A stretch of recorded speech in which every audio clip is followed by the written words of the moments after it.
You are my light in the dark. You are the being in my heart. But that is not enough. Will I ever be by your side?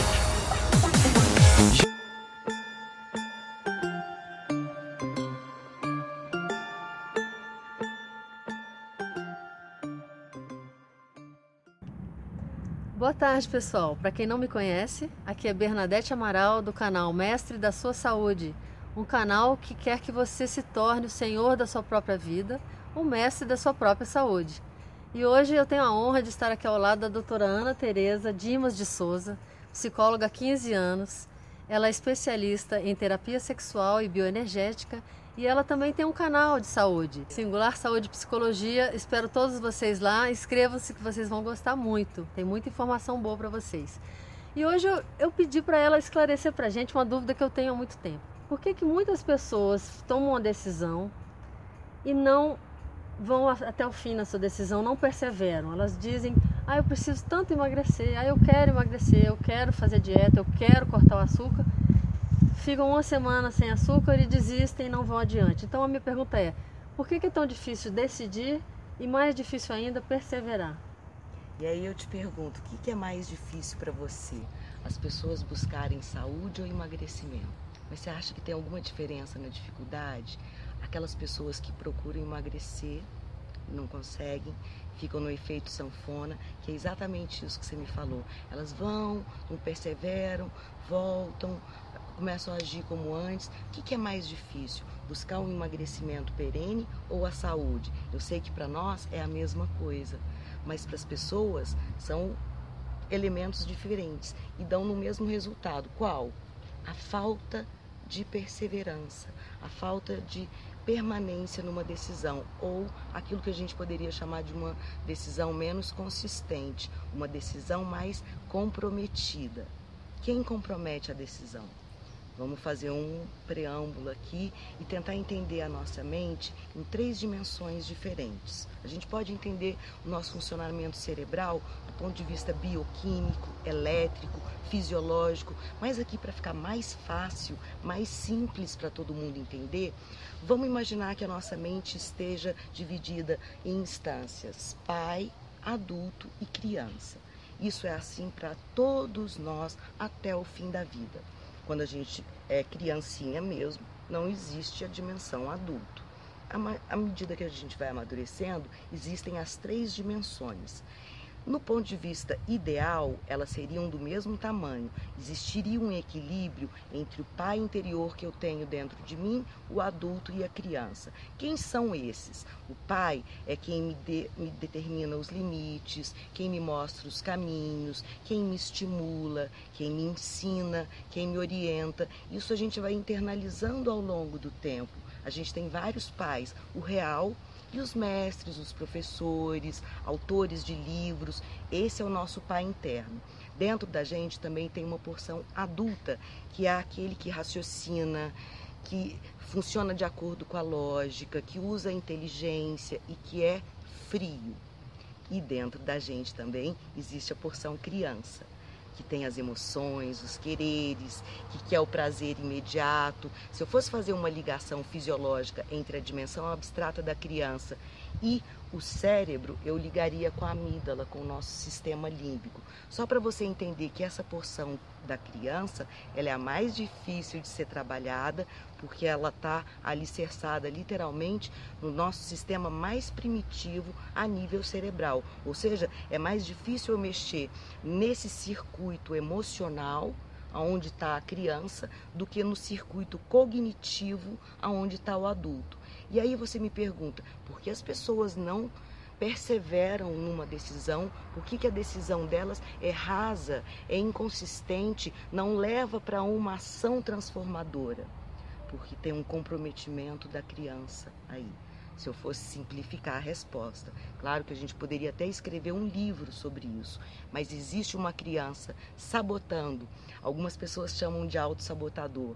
Quem sabota não é o adulto, não é o pai, geralmente é a criança, com os quereres, com o emocional dela, com a vontade do prazer imediato, com argumentações tolas do tipo, eu não consigo. Esse tipo de argumentação está altamente ligada com o emocional de uma criança mimada, de uma criança rebelde, de uma criança passiva, que está acostumado que o outro faça por ela, que ela não precise fazer nada.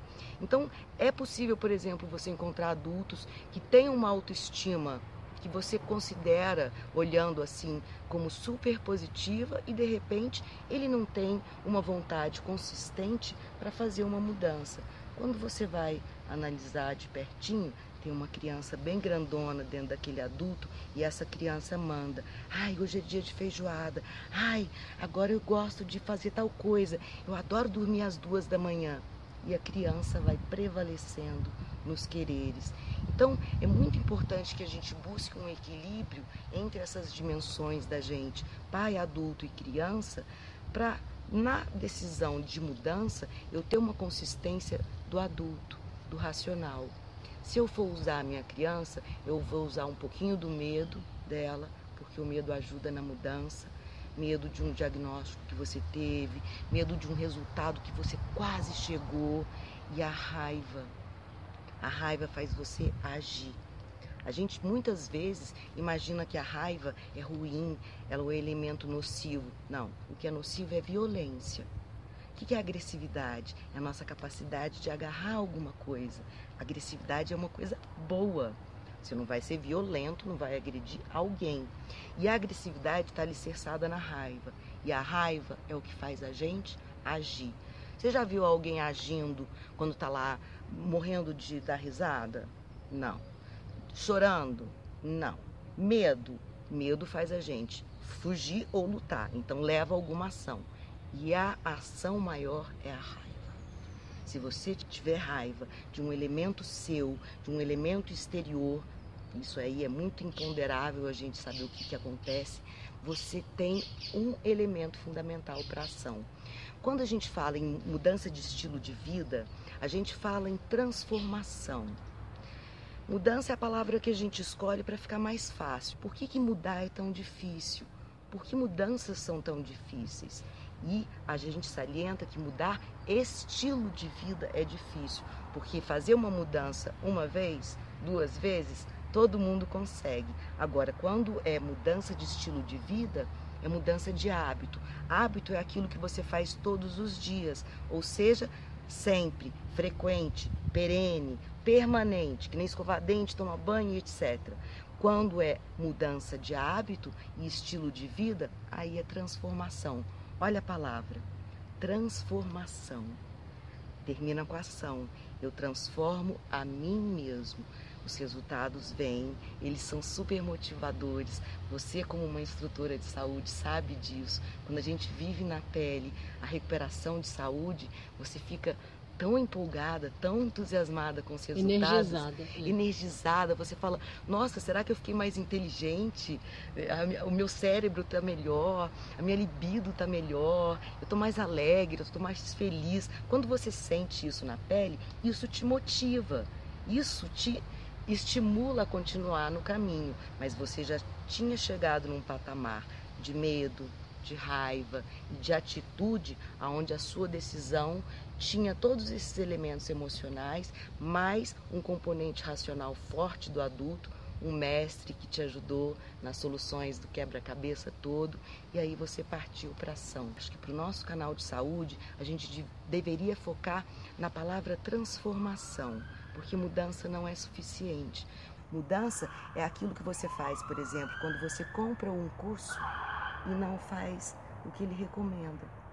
Você mudou, você adquiriu um curso, você assistiu 3 vídeos, mas você fez alguma transformação? Não. No meu ponto de vista, parece que a pessoa apenas ela cumpriu um dever social, uma exigência social, que era comprar o curso ou pagar a academia, mas não vai para a academia, não executa o curso, então não adiantou nada, né? As pessoas que mudam, que conseguem fazer a transformação, elas têm que ter ido ao fundo do poço. Isso é uma visão de leiga, eu sei, mas parece que as pessoas que eu observo que vão adiante são aquelas que viram uma morte de perto, ou nela ou nos pais, ou num vizinho, alguém próximo, sabe? Que motive elas a fazer uma coisa drástica, difícil para sair da zona de conforto, é verdade?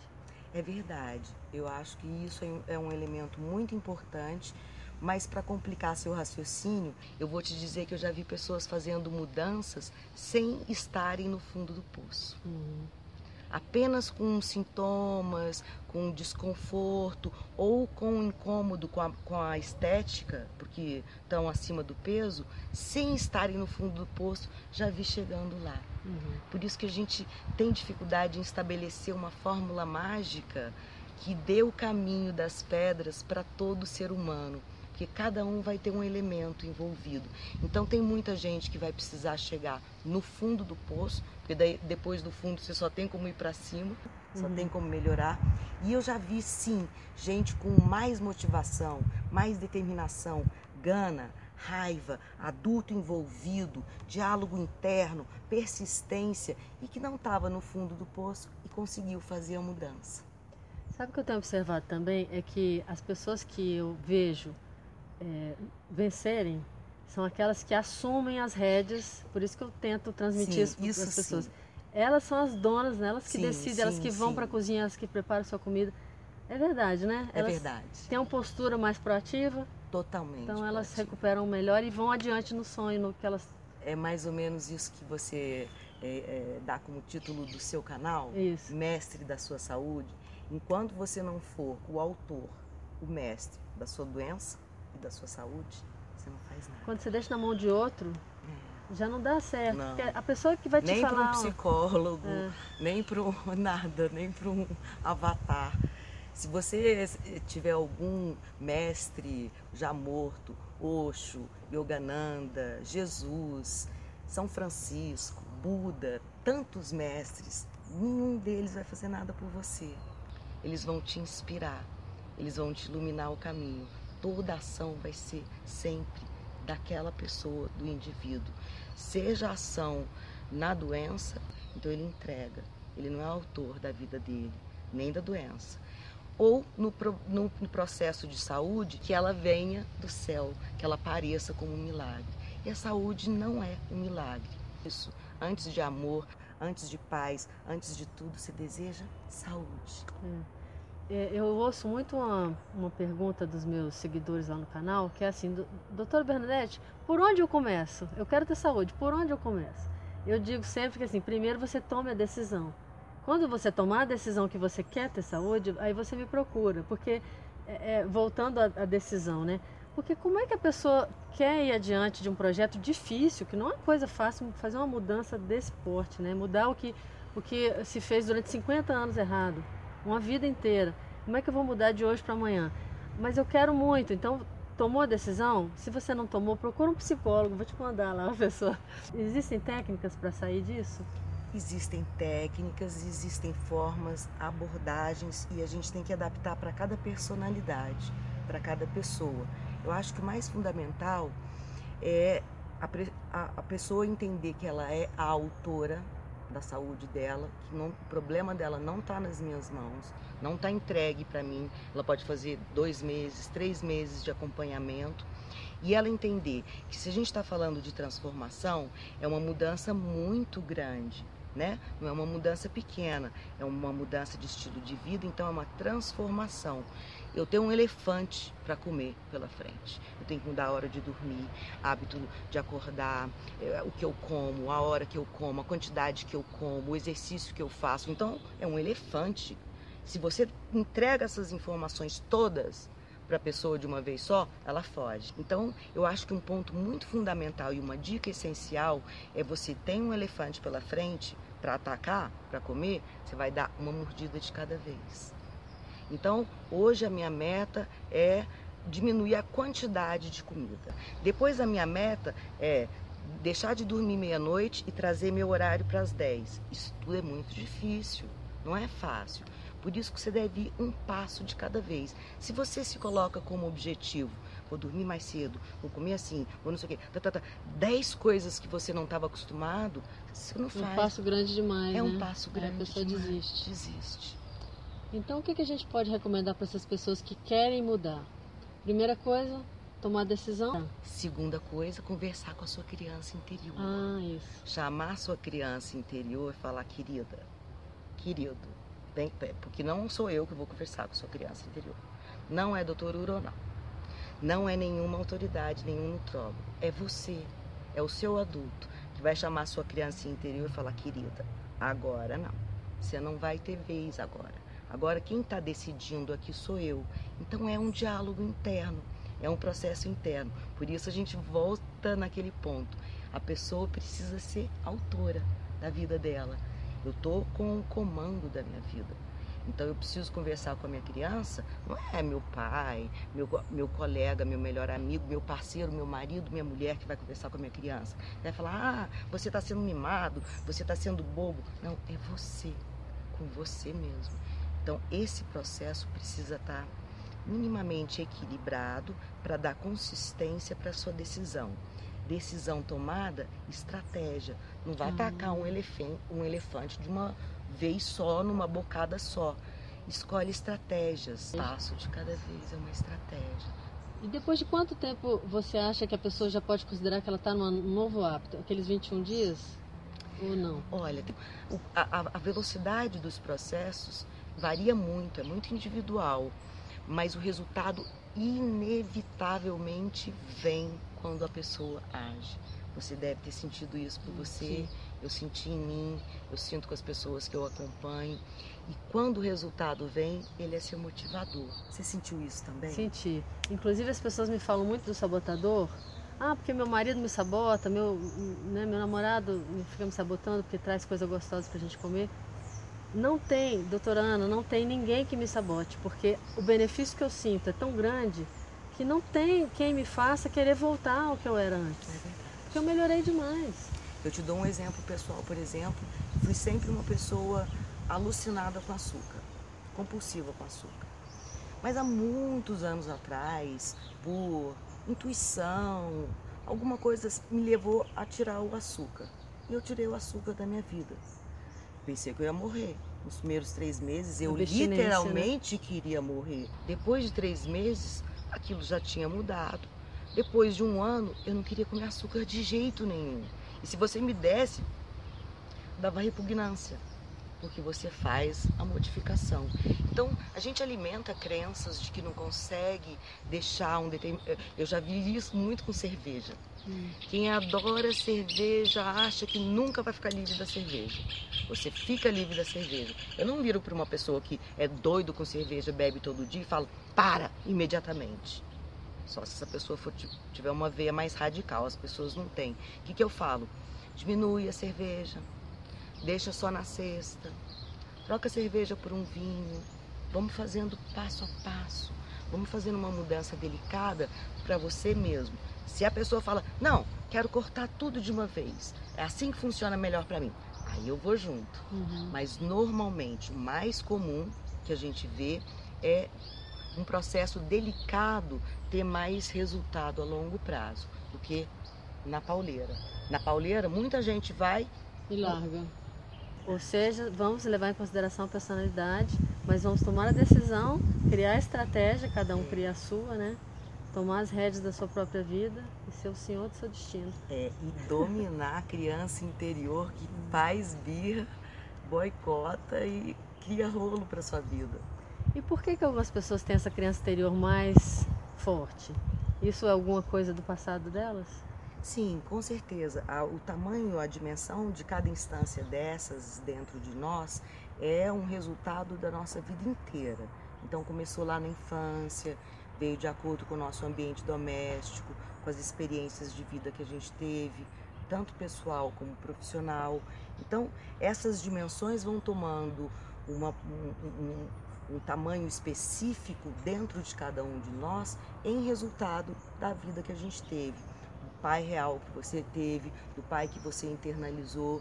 De repente você tem que Freud chama de superego, um superego super pequenininho. Seu pai não diz nada para você. Você tem um funcionamento adulto e criança.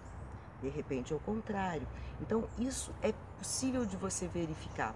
num processo de terapia, mas para quem não tem tempo, dinheiro, recursos para fazer um processo de terapia mais longo e tudo, você pode procurar informações em livros, na internet, fazer um aprofundamento em você mesmo. Lembra aquela história que a gente falou, que tudo começa no autoconhecimento e que quando o aprendiz está pronto, o mestre aparece? Ah, essa frase é fantástica. Então, quando você entra para dentro de você mesmo, buscando respostas, buscando soluções, que é isso que a gente chama de autoconhecimento, surge o aprendiz. O aprendiz pronto, o mestre aparece. Muito legal. E o que a gente pode relacionar aqui sobre a autoestima? Se a pessoa tem a baixa autoestima, ela tem mais dificuldade de tomar as rédeas da vida dela, porque ela se considera incapaz? Tem. Então tem que trabalhar também isso daí, né? Melhorar a autoestima dela, né? Eu acho que se você, por acaso, for uma pessoa que se percebe com uma autoestima muito baixa, é possível que os seus sabotadores te levem a um ponto de estagnação maior do que quem tem uma autoestima melhor. E aí você pode, de repente, fazer algumas escolhas que ajudem na sua autoestima. A autoestima um pouco mais fortalecida, você mais fortalecido para fazer mudanças. E a gente nunca sabe o que vai fortalecer a autoestima da pessoa. De repente, é um tratamento de dentes, de repente é um tempo de terapia, de repente é, sei lá, uma roupa nova. Não vamos ficar muito na superficialidade, mas só para pontuar que diferentes elementos trazem noções de autoestima que podem sim ajudar a pessoa num processo de mudança. Porque quando você está muito derrubado, não acredita em você mesmo, não gosta de você mesmo, não quer se conhecer, aí fica mais difícil mudar. Mas essa superficialidade que você diz, eu até acho que ela não é tão superficial assim, pode ser apenas o start, né? Pode. Ela precisava colocar aquela roupa bonita, ou pintar o cabelo, ou cortar o cabelo, ou passar uma maquiagem, sei lá, uma coisa que faça ela se sentir melhor, que seja superficial, mas só de ela ser o começo de uma jornada, não é mais superficial, é importante, né? É importante. Então, tem uma série de elementos que a gente não pode desconsiderar e que são muito particulares de cada um. E, eventualmente, o que foi super fundamental na sua história de transformação foi completamente diferente na história do outro. Aí a gente vai juntando essas histórias, essas experiências. Por isso que eu acho que os encontros de grupo contribuem muito, porque você sai do seu universo, vai ouvindo as outras pessoas, vai crescendo, vai ficando mais amplo, né? No sentido da sabedoria, e pode ajudar melhor também quem está buscando esse caminho. Adorei. Muito obrigada pela sua aula. Imagino. Até a próxima, então. Muito obrigada. Obrigada a você, Bernadette. Tchau, gente. Obrigada por assistirem. Um beijo, pessoal.